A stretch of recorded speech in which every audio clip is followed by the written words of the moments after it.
Welcome to our Garden America podcast. Nice to have you along. I'm Bryan Main, along with Tiger Palafox. Minus John Bagnasco today. John, very busy, so it's going to be Tiger and myself. And today's topic, a suggestion sent in last weekend by one of our viewers and listeners. Sandy said, what about a podcast regarding hummingbirds? So Tiger and I thought, a great idea. Let's talk about hummingbirds, how to attract hummingbirds. You can, obviously, a lot of people put out the water bottles, things like that. Our Tiger, various plants and things that people can do to naturally attract hummingbirds. Definitely. And I think, to start off with hummingbird specific, because we can get global and talk birds, but, hummingbirds specifically come out in the spring. There's only certain climates that they live in, but they're a real easy bird to attract to a garden because unlike some other birds that require seeds, as far as, bird seed and things like that, hummingbirds just require nectar, which they go towards a lot of blooming plants, which is kind of what you want in your yard already, right? Sure, exactly. And I know we're one of many people who have the red water bottle. We mix it up. Be very careful. Although it is getting better now, a lot of the previous products may have contained some things that aren't necessarily good for hummingbirds. But if you look at what you're buying, if you want to go that route with the bottle, check the ingredients. We have one hanging in our patio. Right next to it, a perch. And we have this one hummingbird that stakes out his territory, sits on the perch.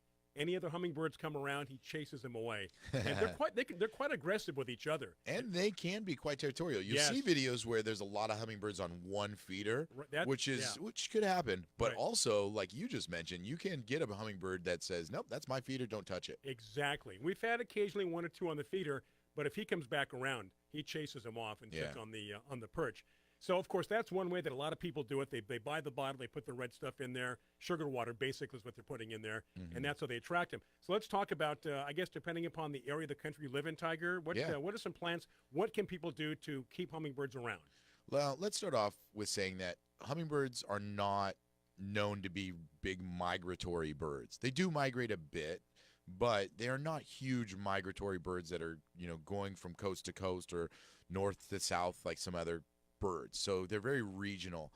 So one thing that you want to focus on is native plant species because that's what they're accustomed to going to. What would naturally be indigenous to their territory. Exactly. Okay. With a tubular flower with, a large amount of nectar. That's what they're going to be driven after. So, a lot of areas have a lot of different varieties of salvia that are native. And, salvias go all the way from the west coast to the east coast. So, salvia is a plant.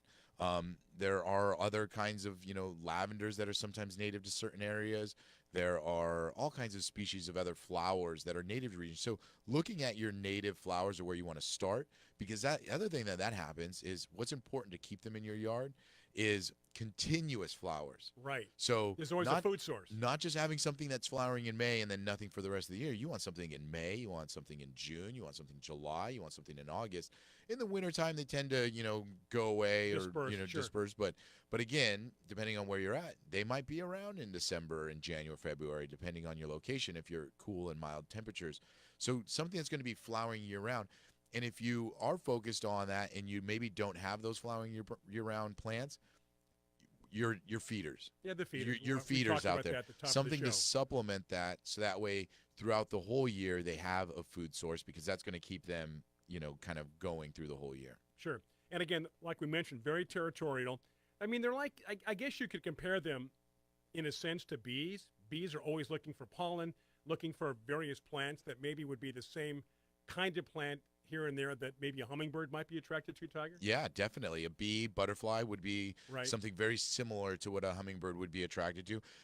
A lot of times the bees are attracted to open flowers like daisies, so hummingbirds aren't going to go for that. They're more the tubular flower, but, they would still be attracted to those because they're high pollen, high nectar plants. Would the same plants, depending on where you live, be the same? In other words, if I'm here in San Diego in the spring and summer, versus somebody who lives in Nebraska, same time of the year. Same plants? Same plants, different time of year. Exactly. So, they can, just like us who start our spring in April, where they start their spring in May, just different time of year, similar plants. Again, like I say, salvias go from west coast to east coast, a lot of different varieties. Now, you mentioned salvia right off the bat. That must be a big one, right? It's a huge one. It's a huge plant for hummingbirds.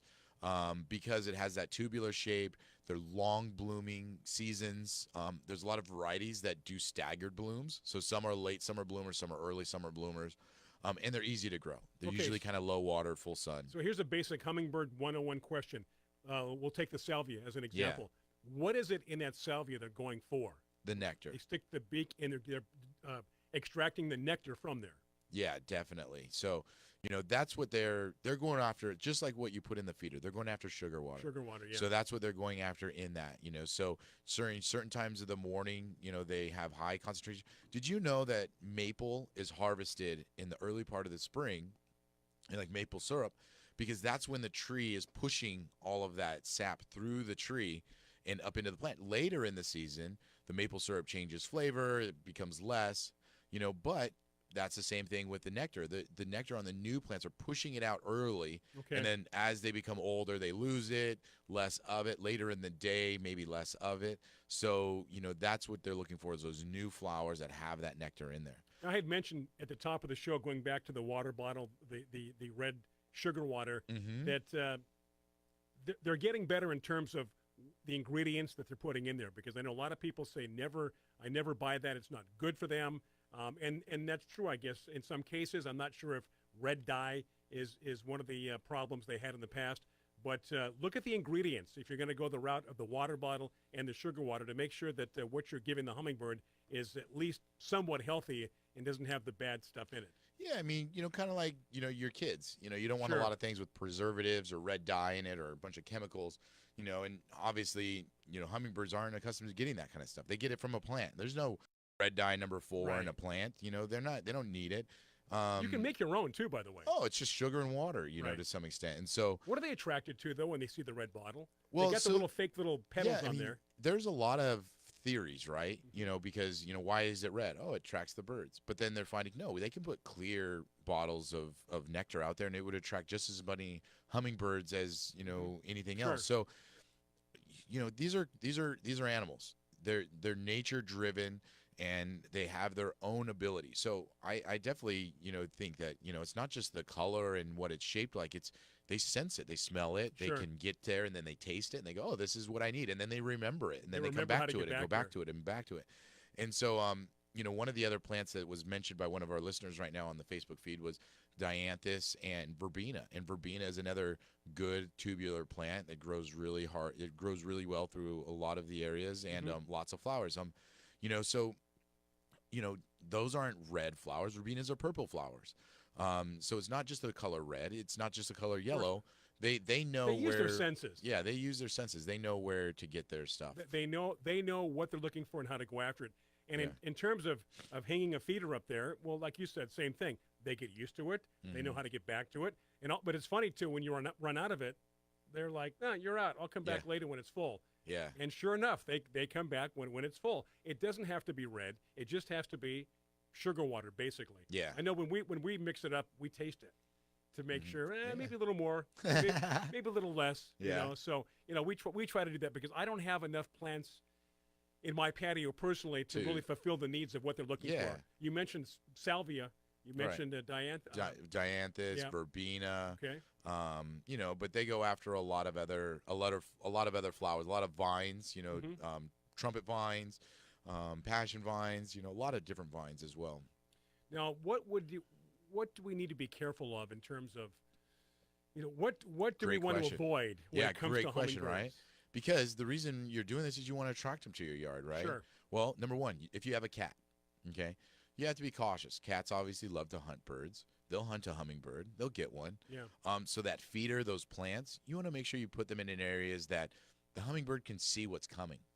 You don't want to put that feeder up in an area where, there's blind corners or something can hide and then ultimately attack whatever's going to that feeder. You're basically, setting them up in a trap at that point in time. Yep. So, you want to consider that.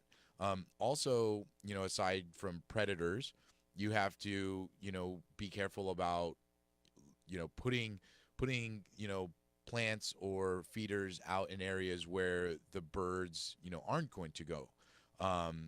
They'd like to sit down. You would think like hummingbirds, oh, they're always flying, they're always moving. I've seen them. They need little perches. Yep. They need the ability to rest for a minute.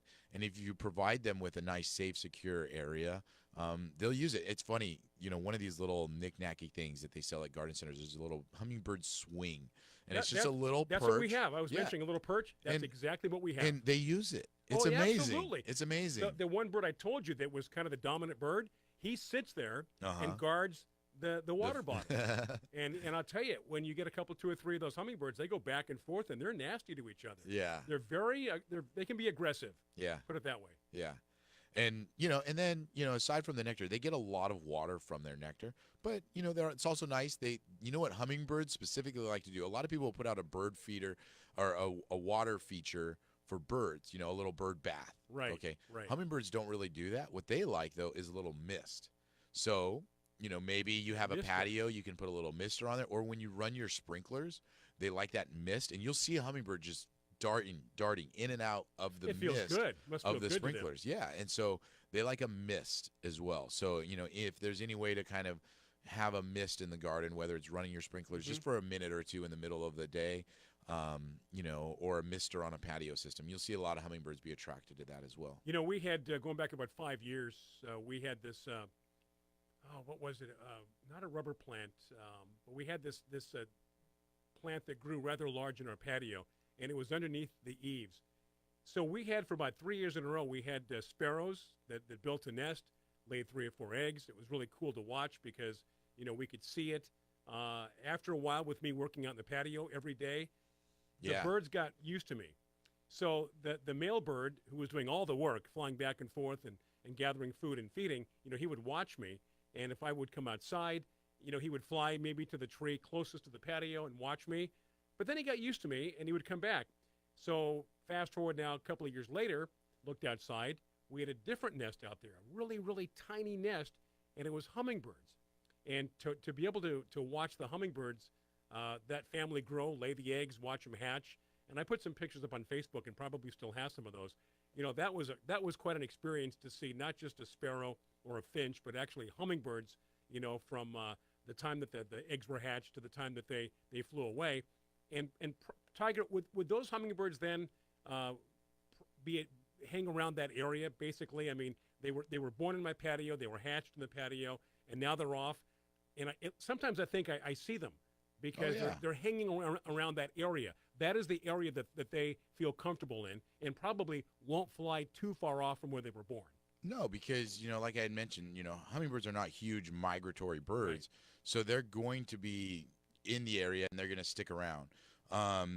So, if they were born in your patio, they were, and their food source is still there, they'll go away for a while, but, they'll come back, or they'll not move very far away and always come back here and there. We probably don't have stats on this, but I imagine somebody knows, like the radius of how, they won't go further than let's say maybe a mile or something, that there's a radius where they like to hang out. Yeah, and, as you kind of mentioned, the most important thing of that is you don't lose the food source. Because as soon as any creature, you lose the food source, that's when they have to move. They have survival. Survival. Exactly. Right?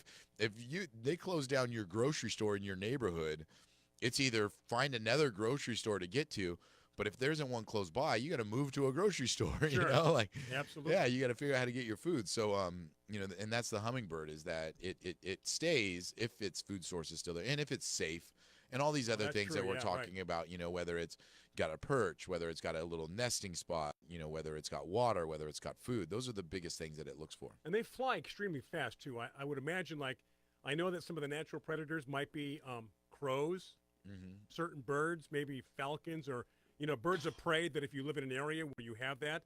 But hummingbirds, I would imagine, because of how fast they can fly, can more or less protect themselves. Yeah, they have a lot of good defense. I mean, they're small, they're quick. Yep.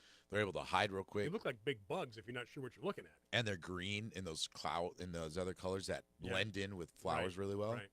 Yeah. So let's I know you're just getting over you're getting over the cold, right? Yeah, I'm getting over it. So now I have a cough. I've been talking for 2 hours. Now we're going another 20 minutes here. Exactly. All right, so let's we're going to wrap this up here shortly. So let's for those people that really want to know what to plant, we've touched on it. Let's start from the beginning and talk about that again. Well, let me give a little list here. So we started off with salvia. Lonicera, honeysuckle, Cape honeysuckle, regular honeysuckle. Talked about trumpet vines for a vine, passion vine, lupin. We talked about, or we didn't talk about, but there's all kinds of tubular flowers like lilies, Angel trumpet. Is there? angel trumpet. Right. Those might be a bit big for a hummingbird, but yeah, they'll probably go after that as well. Well, once they try something and they get the nectar and it's good, they will return to that flower because they know what to expect. Yeah, and I think we mentioned verbena as well. Yeah, so there's a lot of really good plants, and like I say, regional to what's in your area, you're going to find something, and that's going to be really good for the birds. But those are good plants. Plant those. Make sure you have plants that have staggered bloom time. So from the beginning of spring all the way through into the fall, you have something. Something is always in bloom. When you don't have something in flower, supplement it with a feeder, as you had mentioned, and it's real simple solutions of sugar and water is all you need. Nothing exotic, nothing extreme for that. And and then a little perch for them to be able to hang out with, a safe area for them to be able to nest and have their family. Right. And then a little bit of water, some misting system, whether you have sprinklers or whether you have a misting system on your patio, that would be a good little thing too. So once you have all of that, you shouldn't have a problem having hummingbirds in your area. So again, it's important though that you have something in your garden that's going to bloom, that's going to stagger. What's blooming now, something else isn't, but then that something else blooms. The first plant's not in bloom. So there's always a food source for them, and the supplemental sugar water, hanging someplace along with the perch.